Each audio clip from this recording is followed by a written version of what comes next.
हर हर महादेव। आप सुन रहे हैं हिंदू रिचुअल्स, हिंदू रीति रिवाज द्वारा प्रसारित शिव पुराण कथा। संपूर्ण शिव पुराण को 7 संहिताओं तथा 11 खंडों में बांटा गया है, जिन्हें समेकित रूप से हमने 2 भागों में विभक्त किया है। फिलहाल शिव पुराण भाग 1 में आप क्रमशः शिव पुराण महात्म्य, विद्येश्वर संहिता, रुद्र संहिता प्रथम खंड, रुद्र संहिता द्वितीय खंड यानी सती खंड, तृतीय खंड यानी पार्वती खंड तथा चतुर्थ खंड यानी कुमार खंड का श्रवण करेंगे। बाकी कथा आप शिव पुराण भाग 2 में सुन पाएंगे। तो चलिए आरंभ करते हैं शिव पुराण महात्म्य के पहले अध्याय से। पहला अध्याय, सूत जी द्वारा शिव पुराण की महिमा का वर्णन। श्री शौनक जी ने पूछा, महाज्ञानी सूत जी, आप संपूर्ण सिद्धांतों के ज्ञाता हैं, कृपया मुझसे पुराणों के सार का वर्णन करें।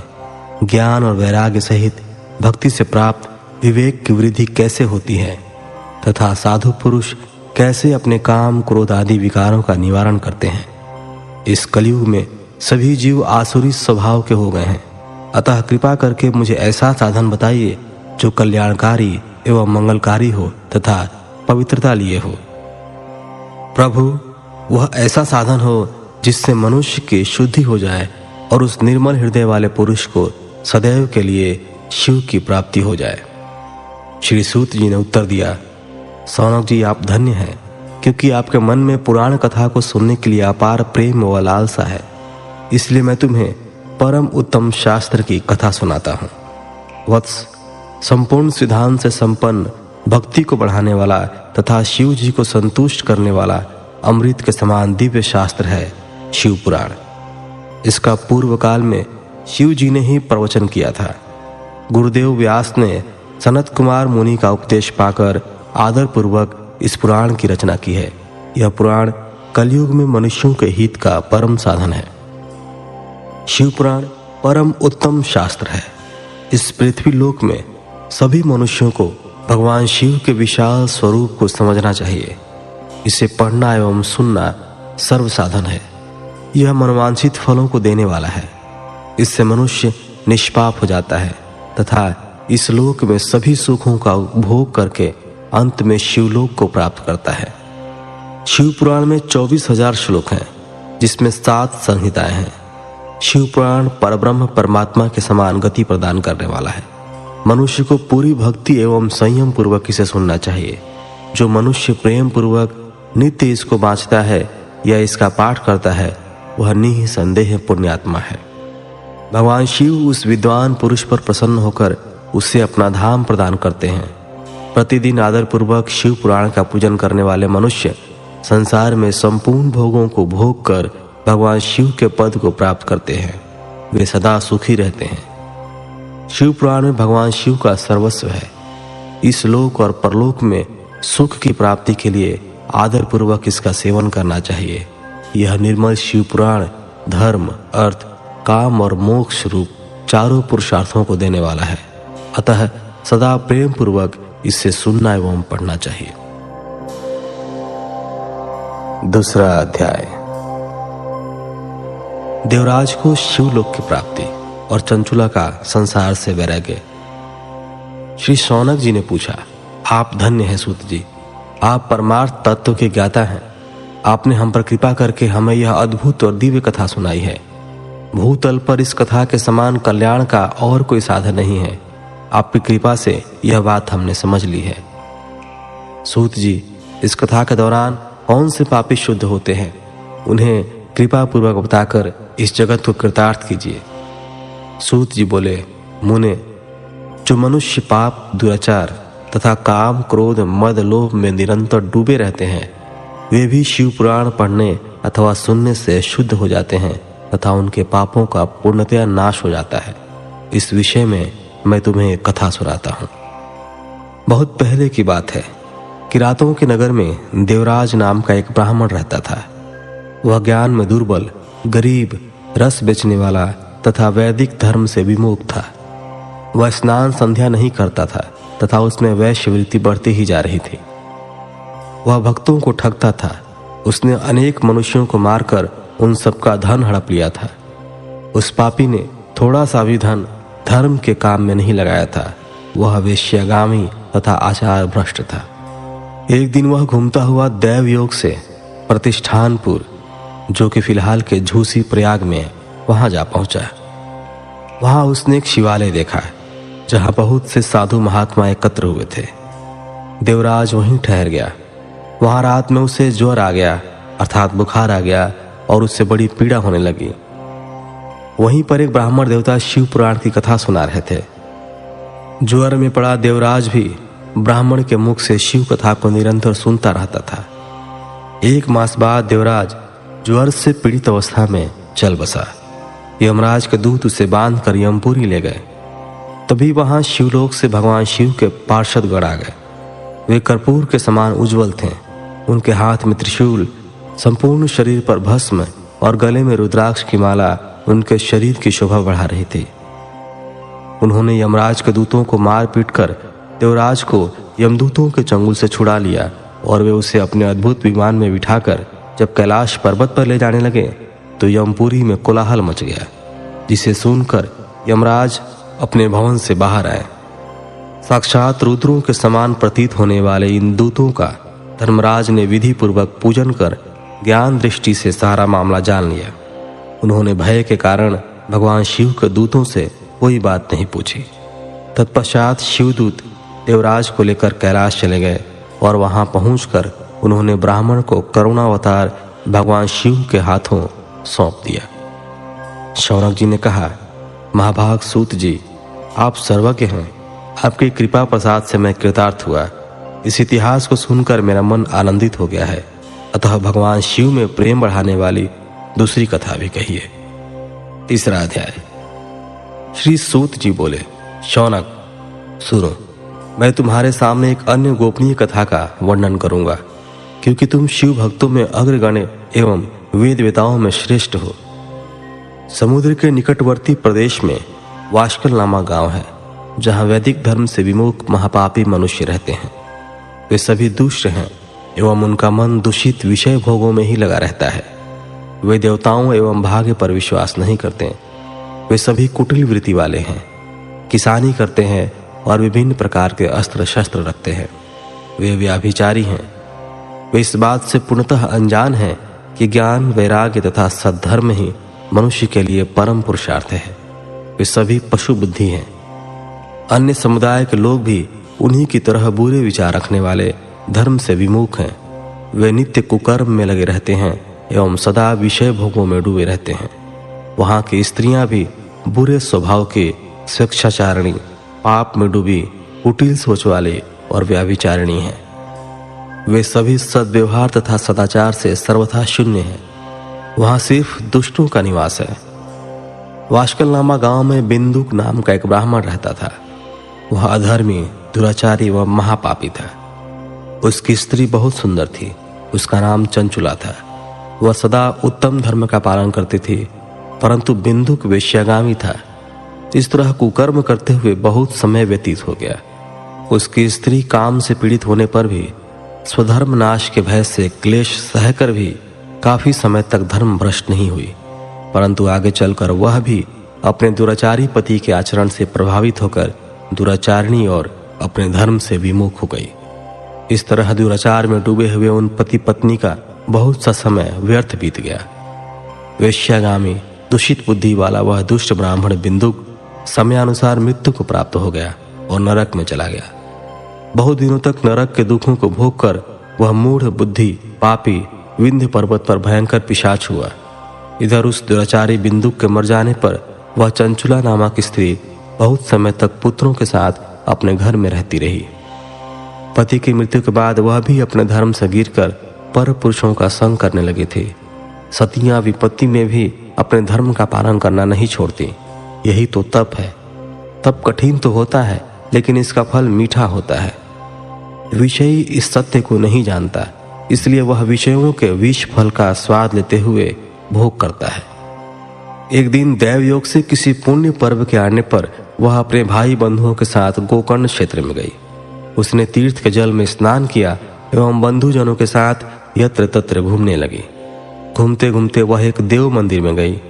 वहां उसने एक ब्राह्मण के मुख से भगवान शिव की परम पवित्र एवं मंगलकारी कथा सुनी। कथावाचक ब्राह्मण कह रहे थे, जो स्त्रियां व्यभिचार करती हैं वे मरने के बाद जब यमलोक जाती हैं तो यमराज के दूत उन्हें तरह तरह से यंत्रणा देते हैं।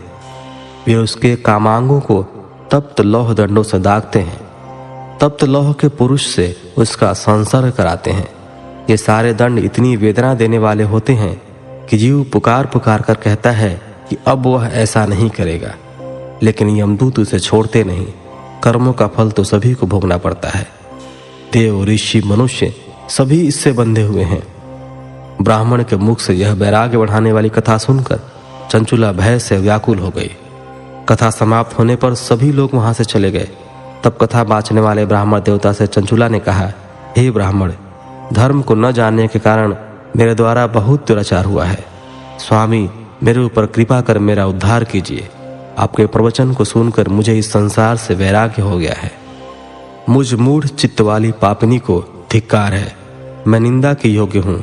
मैं बुरे विषयों में फंसकर अपने धर्म से विमुख हो गई थी। कौन मुझ जैसी कुमार्ग में मन लगाने वाली पापनी का साथ देगा? जब यमदूत मेरे गले में फंदा डालकर मुझे बांध कर ले जाएंगे और नरक में मेरे शरीर के टुकड़े करेंगे, तब मैं कैसे उन महायातनाओं को सहन कर पाऊंगी?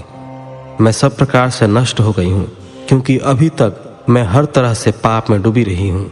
हे ब्राह्मण, आप मेरे गुरु हैं, आप ही मेरे माता पिता हैं। मैं आपकी शरण में आई हूँ। मुझ अबला का अब आप ही उद्धार कीजिए। सूत जी कहते हैं, शौनक, इस प्रकार विलाप करती हुई चंचुला ब्राह्मण देवता के चरणों में गिर पड़ी। तब ब्राह्मण ने उसे कृपापूर्वक उठाया। इस प्रकार तीसरा अध्याय समाप्त हुआ। अभी तक के 3 अध्यायों में जो आपने सुना, उन सभी बातों का कम शब्दों में अगर सारांश बताया जाए तो इसका अर्थ यह है कि महाज्ञानी सूत जी शौनक जी को शिव पुराण की महात्म्य बताते हुए यह समझाना चाहते हैं कि व्यभिचार करने वाले, दुराचार करने वाले पुरुष या स्त्री नरक लोक को जाते हैं, तथा जो लोग शिव की भक्ति करते हैं, जो लोग शिव पुराण का श्रवण करते हैं, उनका इन पापों से मुक्ति हो जाती है। वे सभी प्रकार के बंधनों से मुक्त होते हैं। उनका मन निर्मल हो जाता है। वे धर्म के पथ को अपनाते हैं। चौथा अध्याय। चंचुला की शिव कथा सुनने में रुचि और शिवलोक गमन। ब्राह्मण बोले, नारी, तुम सौभाग्यशाली हो जो भगवान शंकर की कृपा से तुमने वैराग्यपूर्ण शिव पुराण की कथा सुनकर समय से अपनी गलती का एहसास कर लिया है। तुम डरो मत और भगवान शिव की शरण में जाओ। उनकी परम कृपा से तुम्हारे सभी पाप नष्ट हो जाएंगे।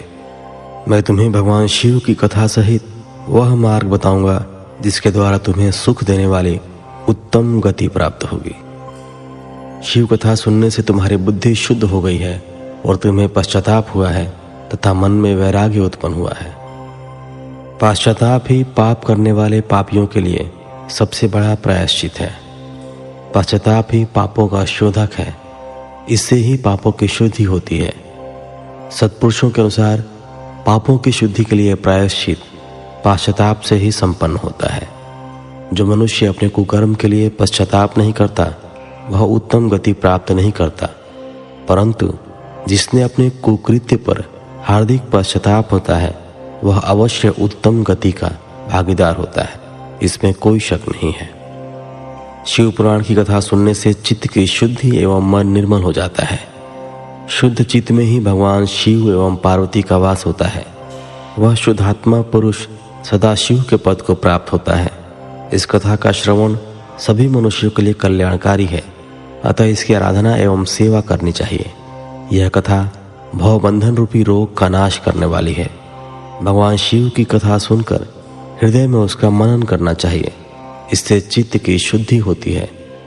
चित्त शुद्धि होने से ज्ञान और वैराग्य के साथ महेश्वर की भक्ति निश्चय ही प्रकट होती है तथा उनके अनुग्रह से दिव्य मुक्ति प्राप्त होती है। जो मनुष्य माया के प्रति आसक्त है वह इस संसार बंधन से मुक्त नहीं हो पाता। हे ब्राह्मण पत्नी, तुम अन्य विषयों से अपने मन को हटाकर भगवान शंकर की इस पावन कथा को सुनो। इससे तुम्हारे चित्त की शुद्धि होगी और तुम्हें मोक्ष की प्राप्ति होगी। जो मनुष्य निर्मल हृदय से भगवान शिव के चरणों का चिंतन करता है उसकी एक ही जन्म में मुक्ति हो जाती है। सूत जी कहते हैं, शौनक, यह कहकर वे ब्राह्मण चुप हो गए। उनका हृदय करुणा से भर गया। वे ध्यान में मग्न हो गए। ब्राह्मण का उक्त उपदेश सुनकर चंचुला के नेत्रों में आनंद के आंसू छलक आए। वह हर्ष भरे हृदय से ब्राह्मण देवता के चरणों में गिर गई और हाथ जोड़कर बोली, मैं कृतार्थ हो गई। हे ब्राह्मण, शिव भक्तों में श्रेष्ठ स्वामी, आप धन्य हैं। आप परमार्थदर्शी हैं और सदा परोपकार में लगे रहते हैं। साधो, मैं नरक के समुद्र में गिर रही हूँ, कृपा कर मेरा उद्धार कीजिए। जिस पौराणिक व अमृत के समान सुंदर शिव पुराण कथा की बात आपने की है उसे सुनकर ही मेरे मन में वैराग्य उत्पन्न हुआ है। उस अमृतमयी शिव पुराण कथा को सुनने के लिए मेरे मन में बड़ी श्रद्धा हो रही है। कृपया आप मुझे उसे सुनाइए। सूत जी कहते हैं, शिव पुराण की कथा सुनने की इच्छा मन में लिए हुए चंचुला उन ब्राह्मण देवता की सेवा में वहीं रहने लगी। उस गोकर्ण नामक महाक्षेत्र में उन ब्राह्मण देवता के मुख से चंचुला शिव पुराण की भक्ति, ज्ञान और वैराग्य बढ़ाने वाली और मुक्ति देने वाली परम उत्तम कथा सुनकर कृतार्थ हुई। उसका चित्त शुद्ध हो गया। वह अपने हृदय में शिव के सगुण रूप का चिंतन करने लगी। वह सदैव शिव के सच्चिदानंदमय स्वरूप का स्मरण करती थी। तत्पश्चात अपना समय पूर्ण होने पर चंचुला ने बिना किसी कष्ट के अपना शरीर त्याग दिया। उसे लेने के लिए एक दिव्य विमान वहां पहुंचा। यह विमान शोभा साधनों से सजा था एवं शिवगणों से सुशोभित था। चंचुला विमान से शिवपुरी पहुंची। उसके सारे पाप धुल गए। वह दिव्यांगना हो गई। वह गौरांगी देवी मस्तक पर अर्धचंद्र का मुकुट व अन्य दिव्य आभूषण पहने शिवपुरी पहुंची। वहां उसने सनातन देवता त्रिनेत्रधारी महादेव शिव को देखा। सभी देवता उनकी सेवा में भक्ति भाव से उपस्थित थे। उनकी अंग कांति करोड़ों सूर्यों के समान प्रकाशित हो रही थी। 5 मुख और हर मुख में 3-3 नेत्र थे। मस्तक पर अर्धचंद्राकार मुकुट शोभायमान हो रहा था। कंठ में नील चिन्ह था। उनके साथ में देवी गौरी विराजमान थी जो विद्युत पुंज के समान प्रकाशित हो रही थी। महादेव जी की कांति कपूर के समान गौर थी। उनके शरीर पर श्वेत वस्त्र थे तथा शरीर श्वेत भस्म से युक्त था। इस प्रकार भगवान शिव के परम उज्ज्वल रूप के दर्शन कर चंचुला बहुत प्रसन्न हुई। उसने भगवान को बारंबार प्रणाम किया और हाथ जोड़कर प्रेम, आनंद और संतोष से युक्त हो विनीत भाव से खड़ी हो गई। उसके नेत्रों से आनंद अश्रुओं की धारा बहने लगी। भगवान शंकर एवं भगवती गौरी उमा ने करुणा के साथ सौम्य दृष्टि से देखकर चंचुला को अपने पास बुलाया। गौरी उमा ने उसे प्रेम पूर्वक अपनी सखी बना लिया। चंचुला सुख पूर्वक भगवान शिव के धाम में उमा देवी की सखी के रूप में निवास करने लगी। 5वां अध्याय, बिंदु का पिशाच योनि से उद्धार। सूत जी बोले, शौनक, एक दिन चंचुला आनंद में मग्न उमा देवी के पास गई और दोनों हाथ जोड़कर उनकी स्तुति करने लगी। चंचुला बोली, हे गिरिराज नंदिनी, स्कंद माता उमा, आप सभी मनुष्यों एवं देवताओं द्वारा पूज्य तथा समस्त सुखों को देने वाली हैं। आप शंभु प्रिया हैं। आप ही सगुणा और निर्गुणा हैं। हे सच्चिदानंद स्वरूपिणी, आप ही प्रकृति की पोषक हैं। हे माता, आप ही संसार के सृष्टि, पालन और संहार करने वाली हैं। आप ही ब्रह्मा, विष्णु और महेश को उत्तम प्रतिष्ठा देने वाली परम शक्ति हैं। सूत जी कहते हैं, शौनक, सदगति प्राप्त चंचुला इस प्रकार देवी की स्तुति कर शांत हो गई। उसकी आंखों में प्रेम के आंसू उमड़ गए। तब शंकर प्रिया भक्त वत्सला उमा देवी ने बड़े प्रेम से चंचुला को चुप कराते हुए कहा, सखी चंचुला, मैं तुम्हारी स्तुति से प्रसन्न हूं। बोलो, क्या वर मांगती हो? चंचुला बोली, हे गिरिराज कुमारी, मेरे पति बिंदुक इस समय कहाँ हैं? उनकी कैसी गति हुई है, मुझे बताइए और ऐसा उपाय कीजिए ताकि हम फिर से मिल सकें।